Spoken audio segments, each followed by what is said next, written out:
A lot of Stanley Cup playoff talk coming your way in this next segment with Jo Madden joining us live right here on this Tuesday on the early line. Jo, thank you so much for taking the time on this Tuesday to be here to recap Game 3 of the Western Conference Finals in Edmonton last night.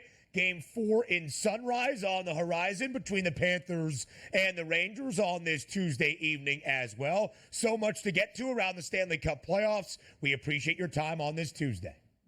Yeah, thanks for having me, you guys. The playoffs have been absolutely hot out there.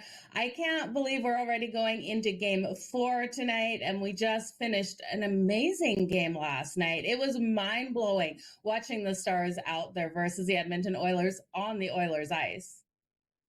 The Oilers, a 2-0 lead after the opening period, only for Dallas to score the next 3 goals in about 10 minutes of game action, for Edmonton to even it at 3-3 entering the third.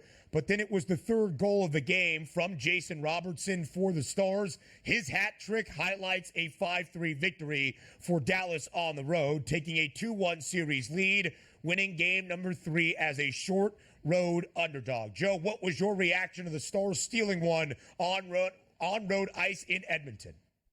It was absolutely phenomenal. Now, they came out shaky in that first period, and Edmonton did what they are known to do. This team is so solid in that first period. They love to come out and hit a goaltender hard and fast and kind of put him off balance. But that's not something that Jake Ottinger will take into the second and third period. And we did see that. He came out phenomenally strong in that second and third period and really limited the Oilers' ability to light the lamp. So the final score, 5-3. We did see the empty netter in there. It was a little bit tighter, but when you really look at the defense here of the Dallas Stars, what they were able to do, and then Edmonton also, they had their period where they were able to lock down, really limit the Stars as well. This game could have been a lower scoring game. This one could have stayed under that total. I'm glad I didn't take it to the under, but the Dallas Stars are a legit team, and they're able to really shut down these top lines of the Edmonton Oilers. And I do think they still have every ability to take the series. So the Dallas Stars, with all their playmakers out there, Jason Robertson, to be able to get that hat trick last night was phenomenal. And anyone rooting for Connor McDavid, they did seem to be able to get that goal in that first period. But then we saw the Stars do what they do, and they really limited them out there as well.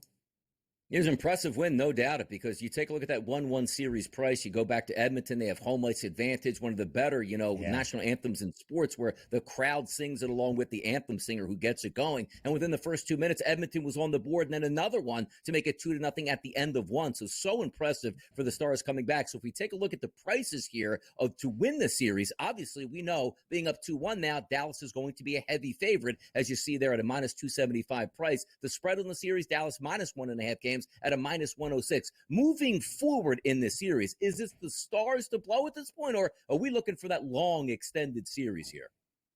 You know what? I really do think the Stars can take this in 6. They have every ability, and it still does come down to defense and goaltending here. Stuart Skinner made some fantastic saves last night, but we look at the Dallas Stars and why it's so hard for the defense out here of the Edmonton Oilers to contain them is they have playmakers on all levels. It's not just Jason Robertson that we're going to be able to see scoring in the next game. We did see Wyatt Johnston with that nice goal as well, but they have playmakers that can spread this puck around. So Edmonton has to cover every single guy out there, and it's just so hard for a defense to be able to do, knowing that anyone can light the lamp. Whereas Edmonton, they have those top guys that really can light the lamp, and those secondary and third lines, while they've had a little bit of success out here, you can't count on them. So I do think we even saw it last night when Edmonton got that power play opportunity. We saw the timeout be called. So the top guys could have, 30 seconds of rest and get back out there on the ice. They need those top guys performing at the best levels